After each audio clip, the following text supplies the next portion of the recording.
Hello.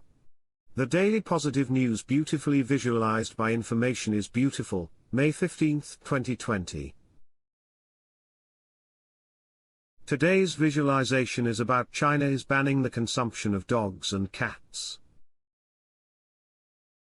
Concern about the spread of disease has never been higher. China has responded with curbs on the wildlife trade and a new whitelist of animals allowed to be raised for meat. Dogs and cats are not on it. Somewhere between 10 meters and 20 meters dogs and 4 meters cats are killed in China for food every year. These numbers should now fall dramatically. There are still concerns about loopholes in the new guidelines, but it's a step in the right direction for both animal welfare and human health. Thanks for watching. And don't forget to like, comment, and share.